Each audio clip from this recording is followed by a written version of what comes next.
Assalamualaikum semuanya, apa kabar? Kembali lagi bersama saya Muhammad Ananta Buana. Pada kesempatan kali ini saya akan menjelaskan bagaimana sih menulis esai pada beasiswa unggulan. Nah, yang harus kita ketahui teman-teman bahwa salah satu syarat berkas yang harus kita penuhi adalah karya tulis berupa esai. Esai ini adalah salah satu substansi berkas yang menurut penjelasan dari pihak penyelenggara beasiswanya dalam beberapa pertemuan, ini adalah substansi yang menentukan gitu ya. Substansi yang nilainya paling tinggi dalam program seleksi beasiswa unggulan. Nah, mungkin tahun ini juga seperti itu. Jadi teman-teman harus memperbaiki dalam hal penulisan esai dan juga isi-isi dari esai itu harus berbobot gitu ya, teman-teman. Nanti di akhir video saya akan menjelaskan dan memperlihatkan kepada kalian bentuk esai beasiswa unggulan. Salah satunya adalah esai yang saya bawa waktu seleksi beasiswa unggulan tahun 2019. Semoga ini bisa menjadi bahan referensi bagi kalian, tapi tidak untuk dicontek teman-temannya, tidak untuk di copy paste, tapi ini sebagai bahan referensi agar memudahkan kalian dalam mengikuti alur cerita dalam esai yang akan kalian buat selanjutnya. Oke, saksikan. Tapi sebelum itu jangan lupa follow Instagram saya @anantabuana kalau mau tanya-tanya tentang esai. Kemudian jangan lupa subscribe channel ini supaya saya lebih semangat lagi dalam membuat video dan memberikan manfaat kepada kalian terkait dengan beasiswa unggulan ataupun konten-konten YouTube yang lain. Esai yang kita tulis dalam beasiswa unggulan itu formatnya hampir sama dengan format-format dalam event-event esai yang lain ya. Dalam beasiswa unggulan ini temanya adalah Aku Generasi Unggul Kebanggaan Bangsa Indonesia. Nah, dari tema itu kalian bisa mengeksplor 3 komponen penting dalam tema itu. Pertama adalah komponen aku. Jadi aku ini adalah diri sendiri. Kita harus menceritakan bagaimana sih aku, bagaimana sih diriku, siapa sih aku gitu. Komponen yang kedua adalah generasi unggul. Dalam komponen yang kedua ini, kita harus menjelaskan apakah kita layak. Yang kedua adalah substansi generasi unggul. Nah, kita harus menjelaskan tentang generasi unggul itu apa. Apa saja kriteria-kriteria dalam menentukan generasi unggul. Apa saja sih syarat untuk menjadi generasi unggul gitu. Apakah kita pantas dikatakan sebagai generasi unggul. Kaitkan itu teman-teman. Temukan potensimu di situ, gali potensimu, potensi yang kiranya unggul dalam diri kalian gitu. Kemudian yang ketiga adalah substansi kebanggaan bangsa Indonesia. Nah, dari aku yang punya potensi unggul, apa sih yang bisa kita lakukan atau kontribusikan kepada bangsa dan negara ini gitu. Apa sih dalam diri kita yang unggul yang bisa dibanggakan oleh diri kita ataupun orang lain, orang sekitar kita ataupun orang dalam cakupan yang luas gitu ya. Itu 3 substansi utama yang teman-teman harus breakdown untuk menulis esai itu. Jadi buat kerangka teman-teman, dari 3 substansi itu kalian harus breakdown lagi dan menghasilkan beberapa alur cerita. Format penulisan esai dalam beasiswa unggulan itu sebenarnya standar, maksimal 5 halaman biasanya, lalu minimalnya 3 halaman atau 1500 kata. Menggunakan huruf Times New Roman, ukuran 12, spasi 1,5, dengan judul di bold gitu ya, dan margin 3333.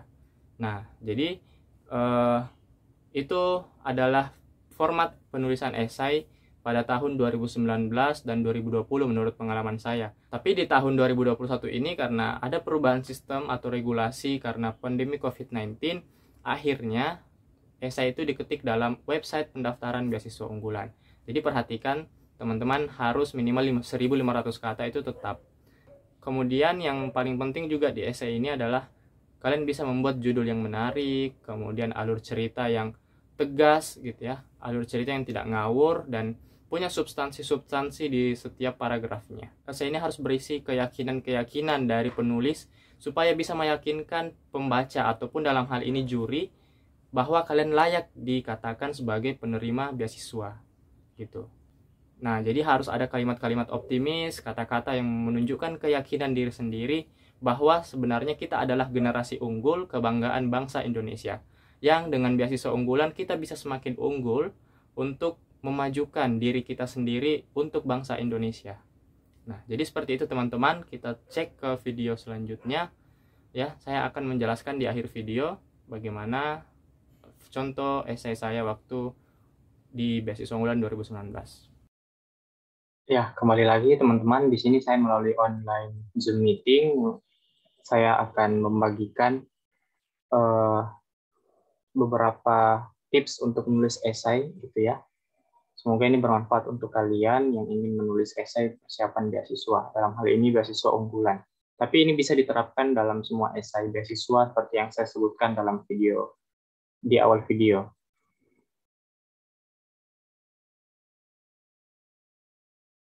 Nah, untuk step awal dalam menulis esai yang pertama adalah kita harus awali dengan niat yang baik. Ya, tentunya dengan niat yang baik akan menghasilkan tulisan yang baik pula serta hasil yang maksimal.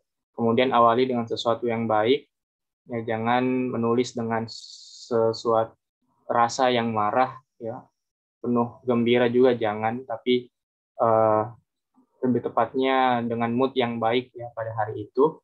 Kemudian berikan energi yang positif. Nah, saya akan langsung ke esai saya. Jadi tema esai pada beasiswa unggulan itu Aku Generasi Unggul Kebanggaan Bangsa Indonesia. Nah, di sini teman-teman boleh menggunakan judul yang sama dengan tema atau membuat judul yang lebih menarik lagi. Yang penting tidak keluar tema.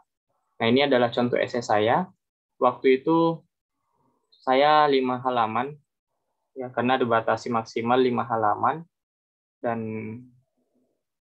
pada tahun ini dibatasi minimal 1.500 atau 3 halaman ya kurang lebih untuk ukuran A4 gitu. Jadi ya boleh aja minimal 3 halaman, maksimal sebenarnya tidak dibatasi, tapi ya sebaiknya dipadatkan gitu.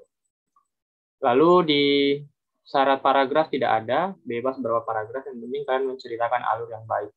Nah, awali dengan kalimat pembuka yang menarik. Waktu itu saya awali dengan kalimat pertanyaan gitu ya. Dengan beberapa fakta-fakta terkait dengan generasi unggul. Nah, ini boleh sesuai dengan gaya penulisan kalian sendiri, di awal mau perkenalan atau gimana gitu. Nanti saya di tengah baru perkenalan. Nah, kemudian ada juga tipe yang di akhir perkenalan dirinya gitu. Dia menjelaskan dulu tentang dirinya di awal, lalu di akhir dia memperkenalkan diri. Ini tergantung dari tipe-tipe teman-teman gimana menulis esai ya, sesuai dengan kapasitas kita gitu. Lalu saya tidak 100% opini dalam penulisan esai ini. Saya menggunakan beberapa literatur dan juga mengutip pernyataan menterinya ya. Jadi langsung bos dari Kementerian Pendidikan atau leader dari penyelenggara beasiswa unggulan ini. Supaya dilirik gitu ya. Ini salah satu tips juga untuk teman-teman. Nah, kemudian jangan lupa gitu ya, memperkenalkan diri, siapa aku, bagaimana menggambarkan aku gitu. Kemudian ceritakan apa yang unggul dalam diri kalian. Dalam hal ini saya menceritakan beberapa nilai-nilai yang ditanamkan kepada saya dari keluarga gitu. Kemudian nilai unggul yang kedua tentang prestasi yang bisa juga saya banggakan gitu ya. Prestasi dari SD sampai kuliah, awal kuliah. Nah, ini bebas aja kalian mau menuliskan kontribusi di masyarakat ataupun kegiatan-kegiatan organisasi. Ya, terserah aja teman-teman apa yang bisa kalian unggulkan gitu ya, sehingga bisa menjadi kebanggaan bangsa Indonesia. Jadi kebanggaan bangsa Indonesia itu sangat luas artinya. Boleh kebanggaan bangsa Indonesia secara makna seperti itu, boleh juga kebanggaan diri atau kebanggaan keluarga atau lingkungan sekitar gitu ya. Jadi ceritakan semua kontribusi positif kalian, raihan positif, raihan yang terbaik menurut kalian. Gitu. Kemudian jangan lupa kalau kita menceritakan keunggulan, jangan lupa ceritakan kekurangan. Tapi dari kekurangan itu kalian jangan lupa menuliskan saya mampu mengatasi kekurangan itu untuk menjadi sebuah potensi untuk mencari jati diri saya gitu, untuk membuat diri saya lebih baik lagi karena belajar dari kekurangan-kekurangan yang ada gitu. Jadi jangan hanya menceritakan kekurangan tok saja gitu ya, tapi bagaimana kita mengubah kekurangan itu menjadi sebuah potensi atau kelebihan yang bisa kita miliki. Nah, kemudian pokoknya selalu gunakan kata-kata yang positif, kata-kata yang optimis, jangan pesimis gitu ya. sehingga pembacanya bisa yakin bahwa kalian itu pantas untuk menjadi penerima beasiswa unggulan. Lalu tutup dengan kata-kata motivasi atau apapun itu yang menurut kalian menarik untuk ditutup ya. Bisa pakai pantun atau kalimat-kalimat motivasi untuk diri kita atau orang lain. Oke? Mungkin seperti itu ya teman-teman sebagai alur. Nanti saya akan, bagi teman-teman yang mau essay ini boleh hubungi saya lewat DM IG ataupun WhatsApp ya. Nanti saya share. Tapi ini bukan untuk di copy paste sekali lagi, karena plagiarisme itu adalah salah satu kejahatan dalam menyusun karya tulis. Nah, gimana teman-teman? Apakah membantu atau justru tambah bingung? Nah, semoga tidak tambah bingung ya. Semoga apa yang saya sharing pada kesempatan kali ini bisa bermanfaat untuk teman-teman dan bisa menambah referensi dalam penulisan esai kalian. Semoga dilancarkan dalam pengurusan esainya dan teman-teman harus punya timeline dalam mengurus esainya. Ya, biar tidak molor dan bisa ada waktu untuk merevisi esai tersebut. Nah, teman-teman kalau ini bermanfaat silakan share ke teman-teman yang lain atau sanak keluarga kalian yang juga ingin mengetahui info lebih lanjut untuk penulisan esai dalam beasiswa unggulan. Sebenarnya penulisan esai ini bisa bermanfaat juga untuk beasiswa-beasiswa yang lain karena kurang lebih sama. Dan saya butuh bantuan teman-teman untuk subscribe channel ini, like, serta komen yang positif ya. Terima kasih teman-teman. Sekian dari saya. Assalamualaikum warahmatullahi wabarakatuh.